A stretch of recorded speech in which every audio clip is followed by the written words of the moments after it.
is something we're going to be talking a lot about. The Republican Party chairman suspending the RNC's partnership with NBC News. That Republican debate was set for February 26, and basically saying that this week's CNBC debate was conducted in, quote, bad faith. This comes after Wednesday's debate, as you know, drew heavy criticism for how the moderators questioned the candidates. NBC News just releasing a statement that reads this: "This is a disappointing development. However, along with our debate broadcast partners at Telemundo, we will work in good faith to resolve this matter with the Republican Party." Host of Media Buzz, Howard Kurtz, joins me now, the best guest on this breaking news topic. Howard, what do you think of all of this?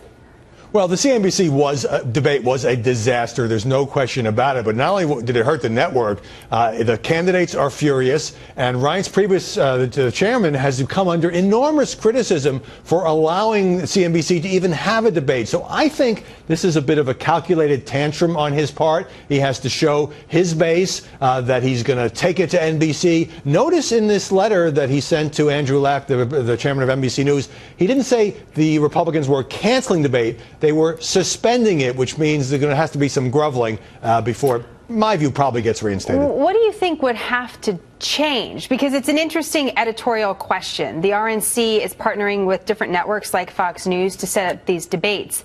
But editorially, the networks are supposed to be, and the journalists are supposed to be able to make some calls. The RNC doesn't dictate that. So it seems like a fine line, Howard. How is that tread between the two partners?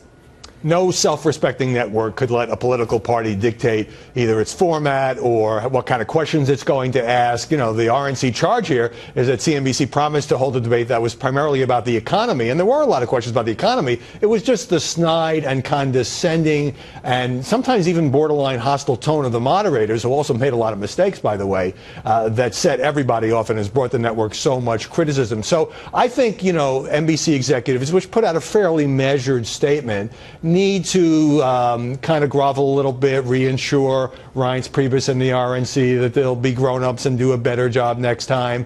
At the same time, if you look at that statement from NBC News, it says, "We are disappointed, but we will consult with our partners Telemundo," which is a kind of a veiled signal. Hey, Republican Party, you're having a lot of problems with Hispanic voters. Do you really want to be blowing up a debate involving a Spanish But wait a minute. Isn't network? that a little editorial, too, on NBC's part? Hey, Republicans, you guys are stereotyped as being racist against the Hispanics.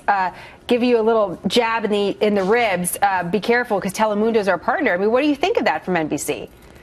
I think NBC is a little nervous about losing this debate. In the end, I think they will patch it up and work it out. You know, they didn't use any of the rhetoric that you just described, but it was a little signal, as is sometimes said in politics. Networks can be known to play politics as well.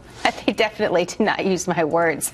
But I mean, that's kind of, you see both sides are really trying to figure out how to go forward on this. And I guess, what do you think this means for future debates? Just watching the last several days as they've played out, what do you think is going to be the impact for the viewers, for the people who actually matter, who are going to be voting and going to be watching some of the future debates?